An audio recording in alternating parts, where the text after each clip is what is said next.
BJP party కేంద్రంలో అధికారంలోకి వచ్చిన తర్వాత హిందూ మతాన్ని, హిందూ ధర్మాన్ని గౌరవిస్తూ ఉన్నట్లుగా నటించేటువంటి వాళ్ళు చాలా ఎక్కువ మంది వచ్చారు.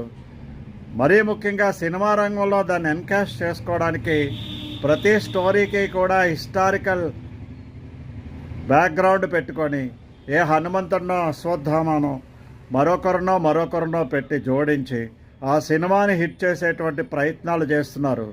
జై శ్రీరామ్ అనేటువంటి పదాన్ని విరివిగా వాడుతూ సినిమాల్లో ఎన్కాష్ చేసుకుంటున్నారు.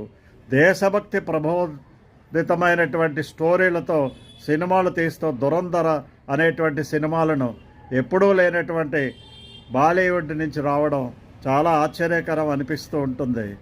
అదేవిధంగా తెలుగులో వచ్చినటువంటి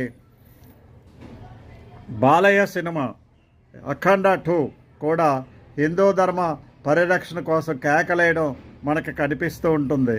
హిందూ ధర్మం గురించి నిజ జీవితంలో ఎప్పుడూ కూడా నోరు విప్పనటువంటి బాలయ్య సినిమాలో అరిస్తే మాత్రం ఎవరు పట్టించుకుంటారు?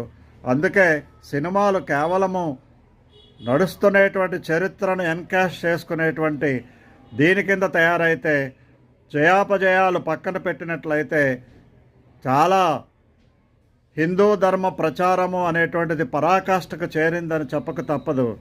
అది మీరు ఎంత తగ్గించి చేస్తే అంత మంచిది.